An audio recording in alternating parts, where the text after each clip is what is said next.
नमस्ते दोस्तों। इस वीडियो में मैं आपको अनुच्छेद 156 डिटेल से पढ़ाऊंगा बेयर एक्ट से, और उसके बाद राज्यपाल से संबंधित सारे जो आर्टिकल है उनका एक रैपिड रिवीजन करेंगे विद डिटेल। और उसके बाद मैं आपको एपीएफसी के 2025 का जो पेपर है उसमें आया हुआ एक प्रश्न बताऊंगा पीवाईक्यू राज्यपाल से संबंधित। और उससे पहले हम डिस्कस करते हैं ये प्रश्न कि आप इस प्रश्न का आंसर आप कमेंट करिए।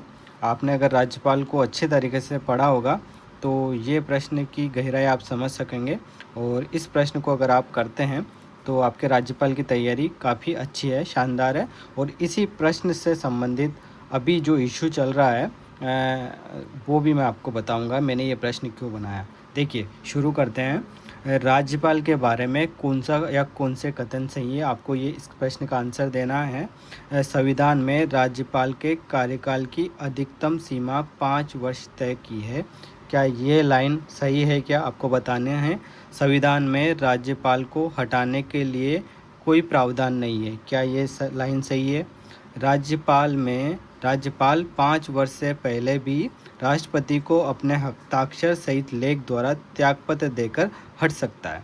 तो ये जो प्रावधान मैंने यहाँ लिखे हैं, ये प्रश्न जो मैंने बनाया है, ये आर्टिकल 156 से संबंधित है। और ये जो लाइन है ये जनरल लाइन है। आपको पता होना चाहिए राज्यपाल के बारे में, राज्यपाल को हटाने के बारे में संविधान मौन है और किसी तरह का कोई प्रावधान नहीं है। लेकिन अनुच्छेद 156 में उनके कार्यकाल के बारे में बताया गया और किस तरह से सेंटेंस लिखे हुए हैं, वाक्य लिखे हुए हैं, बहुत ही गहराई से आपको उन्हें पढ़ना होगा, समझना होगा, तभी आप इस प्रश्न का आंसर दे पाएंगे। तो आप अपना आंसर कमेंट करिए, मैं आगे डिटेल में इस अनुच्छेद को डिस्कस करता हूँ। ठीक है।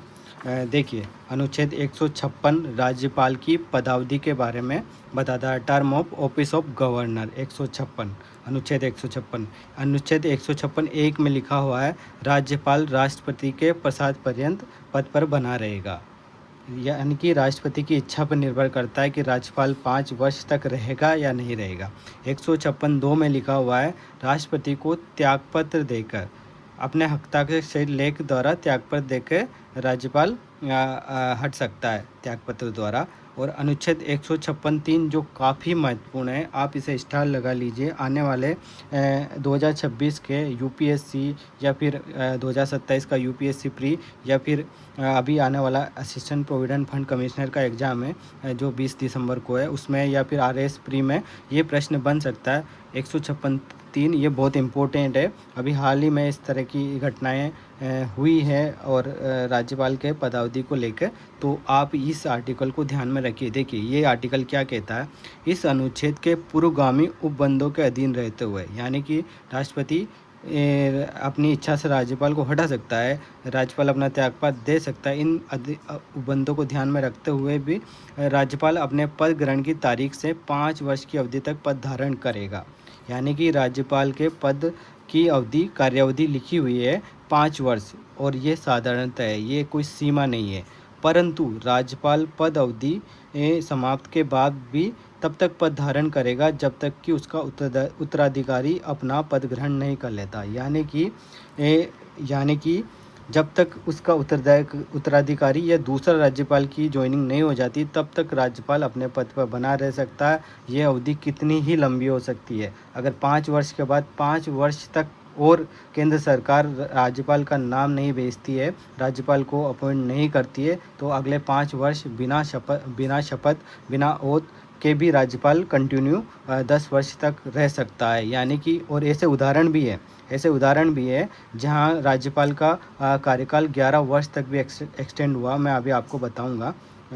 तो देखिए, तो ये बात आपने जानी। अब यही प्रश्न मैंने यहाँ पूछा था, यही जो आपको इसी प्रश्न का आंसर अगर आपने दिया होगा कि संविधान में राज्यपाल के कार्यकाल की अधिकतम सीमा 5 वर्ष तय की गई है, ये गलत है। अधिकतम सीमा नहीं, संविधान में राज्यपाल का जो सामान्य कार्यकाल बताया गया है वो 5 वर्ष है कि अपनी पद की अवधि से वो 5 वर्ष तक बने रह सकते हैं। लेकिन वो तब तक भी बने रहेंगे, परंतु करके लिखा हुआ है कि परंतु जब तक उनका उत्तराधिकारी पद ग्रहण नहीं कर लेता तब तक बने रह सकते हैं। देखिए राज्यपाल का नाम वैसे तो राज्यपाल का अपॉइंटमेंट राष्ट्रपति करता है, लेकिन प्रधानमंत्री और मंत्रिपरिषद पे डिपेंड करता है कि वो किन्हें राज्यपाल बनाएंगे। तो ये बहुत बड़ी बात है, आपको ये ध्यान में रखनी है। और जब तक पीएम के वहाँ से नाम नहीं आता राज्यपाल बने रहते हैं। और यही हुआ अभी यूपी में आनंदीबाई पटेल 7 वर्ष से यूपी की राज्यपाल है। तो ये बहुत बड़ी बात है। तो ये जो सेंटेंस है ये गलत है और संविधान में राज्यपाल को हटाने के लिए कोई प्रावधान नहीं है, ये बिल्कुल सही बात है।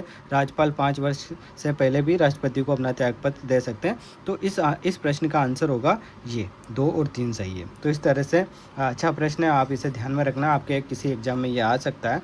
और मैंने अनुच्छेद 156 आपको डिटेल में बताया है। साथ में आपको ये भी ध्यान रखना है, देखिए मैंने जब राज्यपाल से संबंधित जो 100 और आर्टिकल पढ़ाए थे इसी चैनल पे, आप उनको जाके देखना। मैंने बताया था कि राज्यपाल केंद्र का कोई कर्मचारी नहीं है या एजेंट नहीं है। बीपी सिंघल बनाम भारत संघ का मामला था 2010 में, जिसमें कहा गया था सुप्रीम कोर्ट ने कि राज्यपाल केंद्र का कर्मचारी या एजेंट नहीं है। यह बात आपको ध्यान में रखनी है।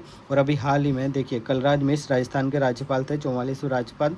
लगभग 6 दिन बाद तक वो राज्यपाल रहे और जब 31 जुलाई को हमारे 45वें राज्यपाल ने पद ग्रहण किया, तब तक शपथ ली, तब तक वो राज्यपाल रहे। तो आपको बताना है कमेंट करके अभी राजस्थान के राज्यपाल कौन है 45वें। और मैं आपको बताता हूँ, आनंदीबाई पटेल यूपी की राज्यपाल है। 7 वर्ष हो गए उनको, 7 वर्ष तक से ज़्यादा हो गया और अभी भी वो पद पर बनी हुई है।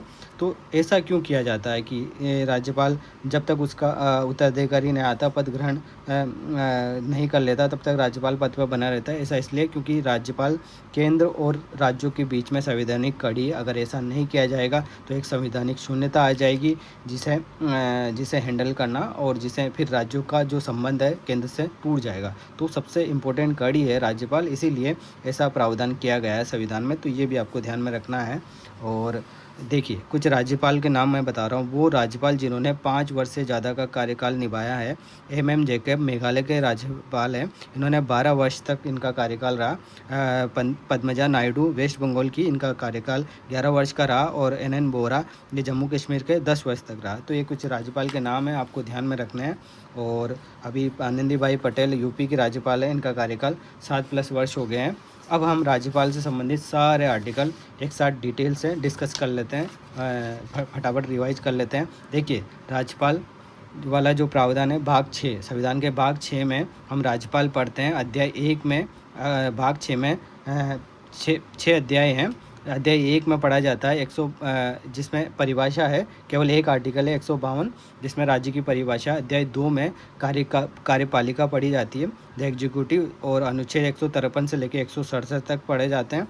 और 4 इसके हेड लाइन है या टॉपिक है, कार्यपालिका, मंत्रिपरिषद, महाधिवक्ता और सरकारी कार्य का संचालन। 166 मैंने पढ़ाया है बहुत अच्छे तरीके से।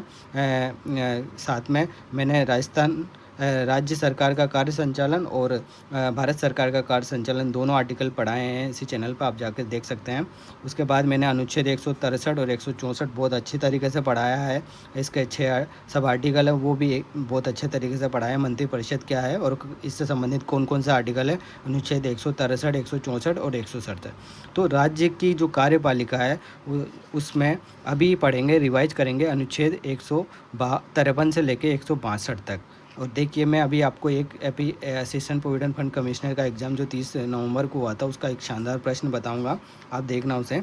तो उससे पहले फटाफट रिवाइज कर लेते हैं राज्यपाल से संबंधित सारे आर्टिकल। देखिए अनुच्छेद जो 153 है वो कहता है प्रत्येक राज्य के लिए एक राज्यपाल होगा, लेकिन एक राज्यपाल 2 से अधिक राज्यों के लिए हो सकता है। ये संविधान उसको प्रतिबंधित नहीं करता है। और 7वां संविधान संशोधन ये भी कहता है कि एक राज्यपाल 2 या 2 से अधिक राज्यों का राज्यपाल हो सकता है। उसके बाद अनुच्छेद 154 में राज्य की कार्यपालक शक्ति राज्यपाल में निहित होगी और वह या तो स्वयं उसको या अपने अधीनस्थों से वो संचालन करेगा। अनुच्छेद 155 राज्यपाल की नियुक्ति से संबंधित है, राष्ट्रपति द्वारा की जाएगी, उसके हस्ताक्षर और सील द्वारा। अनुच्छेद 156 राज्यपाल का कार्यकाल है, मैंने अभी बताया। 156 एक में वो राष्ट्रपति के प्रसाद रहेगा, 2 में वो त्यागपत्र दे सकता है राष्ट्रपति को, 3 में साधारणतः है उसके 5 वर्ष की अवधि है और जब तक कि उसका उत्तराधिकारी पद ग्रहण नहीं कर लेता वो तब तक बना रहता है। तो ये आर्टिकल बहुत इंपॉर्टेंट है, आपको ध्यान में रखना है। और अभी जो मैंने कुछ राज्यपाल बताए उनका भी ध्यान में रखना है कि 10 से 11 वर्ष तक भी कार्यकाल रहे हैं राज्यपाल के। अनुच्छेद 157 में राज्यपाल की योग्यताएं हैं, वो 2 योग्यता हैं, वो भारत का नागरिक होना चाहिए और उसकी आयु 35 वर्ष से अधिक होनी चाहिए। 158 में राज्यपाल के पद से संबंधित शर्तें हैं, वो संसद या राज्य विधानमंडल के किसी सदन का सदस्य नहीं होगा और अगर वो होता है तो राज्यपाल का पद ग्रहण करने के बाद वो पद रिक्त माना जाएगा। दूसरा, वो लाभ का पद धारण नहीं कर सकेगा। तीसरा, उसका शासकीय निवास होगा जिसको वो बिना किराए चुकाए रहेगा। और साथ में उसके वेतन भत्ते ये संसद तय करेगी और अगर संसद तय नहीं करती है तो दूसरी अनुसूची के अनुसार उसके वेतन भत्ते होंगे। ये लिखा हुआ है 158(3) में। और 158(3) में लिखा हुआ है कि एक राज्यपाल अगर 2 राज्यों का राज्यपाल है तो उसके वेतन भत्तों का अनुपात किस अनुपात में मिलेगा, वो राष्ट्रपति द्वारा राष्ट्रपति का आदेश से वो निर्धारित होगा। ये बात भी आपको ध्यान में रखनी है।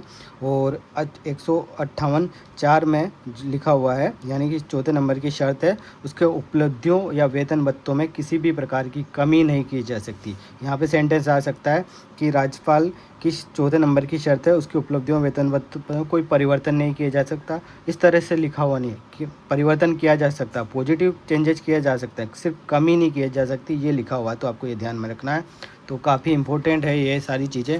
देखिए, पॉलिटी में एक एक शब्द बहुत मैटर करता है और किस तरह से संविधान में लिखा हुआ है, इसी तरह से प्रश्न बने जाते हैं कि संविधान में ये बात लिखी हुई है ये या फिर ये लिखी नहीं हुई है, इस तरह से। तो आपको काफ़ी चीज़ें ध्यान में रखनी होती है। और अनुच्छेद 159 में राज्यपाल के बारे में शपथ है, कौन दिलाएगा? हाई कोर्ट के मुख्य न्यायाधीश या फिर ज्येष्ठतम न्यायाधीश। और 160 में कुछ आकस्मिकताओं में या इमरजेंसी में गवर्नर के कर्तव्यों का निर्वहन कैसे होगा, ये राष्ट्रपति उपबंध करेगा। 161 में राज्यपाल के संविधान की शक्तियाँ हैं और 72 में राष्ट्रपति के संविधान की शक्तियाँ। दोनों आर्टिकल को डिटेल से पढ़ेंगे कंपेयर करते हुए, एक वीडियो में बनाऊंगा अगला। उसके बाद ये है, आपको ध्यान में रखना, अनुच्छेद 161 में संविधान की शक्तियाँ। 162 राज्यपाल की कार्यपालिका शक्ति का विस्तार किया जा सकता है लेकिन संसद और विधानमंडल की सीमा में रहते हुए। तो ये 153 से लेकर 162 तक के आर्टिकल मैंने आपके साथ फटाफट रिवाइज किया, तो आपको ये ध्यान में रखना है। अब मैं आपको फटाफट एक प्रश्न बताता हूँ शानदार। जो देखिए, ये प्रश्न है, इसका आंसर आपको देना है। ये APFC UPSC का पेपर होता है, उसका एक प्रश्न है, आपको बताना है सूची 1 को सूची 2 से सुमेलित करना है। देखिए, भारत का संविधान का प्रावधान और भारत के संविधान का भाग, संसद से संबंधित प्रावधान कौन से भाग में आपको बताना है, राज्यपाल की विधायी शक्तियाँ कौन से भाग में, ये आपको बताना है। भारत सरकार का द्वारा उदारी, ये कौन से भाग में, ये आपको बताना है। सहकारी समितियाँ कौन से भाग में, ये आपको बताना है। तो आपको इस प्रश्न का आंसर देना है, क्या होगा, ये इसके ऑप्शन है। देखिए, अभी मैंने एक वीडियो बनाया था, उसमें मैंने आपको भाग 6 पूरी तरीके से बताया था, जिसमें मैंने आपको बताया, देखिए मैं आपको बताता हूँ, मैंने राज्यपाल की विधायी शक्तियाँ आपको पढ़ाई है, आप जाके वीडियो देखना, जिसमें अध्याय 4, ये भाग 6 का अध्याय 4 केवल राज्यपाल की विधायी शक्तियाँ हैं उसमें, और केवल एक आर्टिकल है उसमें, अनुच्छेद 213, यानी कि राज्यपाल का जो अध्यादेश जारी करने की शक्ति है वो उसकी विधायी शक्ति है, और उसको पूरे डिटेल से मैंने बताया हुआ है। उसमें 3 सब आर्टिकल है जिनके बारे में भी आपको जानना चाहिए। देखिए, 213(1) में अध्यादेश जारी करने की शक्ति है, परिस्थितियां बताई हुई। अध्यादेश तो 213(2) में वो विधि का रूप होगा। 213(2) के में 6 सप्ताह की अवधि है, 6 सप्ताह बाद और 213(2) के में राज्यपाल कभी भी वापस ले सकता है, 6 सप्ताह तक उसका अनुमोदन होना जरूरी है। और 213(3) में समवर्ती सूची के विषय पर अगर राज्यपाल और राष्ट्रपति दोनों अध्यादेश जारी करते हैं तो राष्ट्रपति का अध्यादेश माना जाएगा। तो ये वीडियो आप जाके देखना, इसमें डिटेल से बताया। तो अध्याय जो 6 है, भाग 6 है कि अध्याय 2 में केवल राज्यपाल की विधायी शक्तियाँ हैं। तो इसका आंसर ये, इसका बी किससे सुमेलित होगा, ऑप्शन इससे, भाग 6 से। तो इसका बी का हो जाएगा फर्स्ट, बी का हो जाएगा फर्स्ट तो ये हो सकता है। यह संसद से संबंधित प्रावधान किस में है? भाग 5 में है, तो ए का 4 हो जाएगा, बी का 1 हो जाएगा।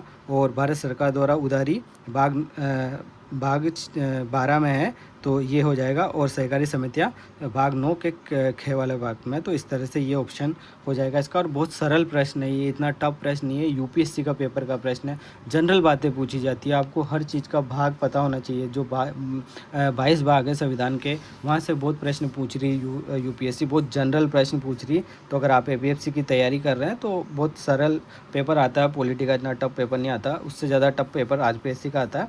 तो इस तरह से मैं आपके साथ वीडियो बनाऊंगा आपके लिए। अगर आपको ये वीडियो पसंद आए तो प्लीज़ चैनल को सब्सक्राइब कीजिए, और चैनल पर जाके और वीडियो भी हैं पॉलिटी के, वो सब देखिए, करंट अफेयर के, साइंस एंड टेक्नोलॉजी के, आप सभी वीडियो को देखिए। Okay, thank you so much.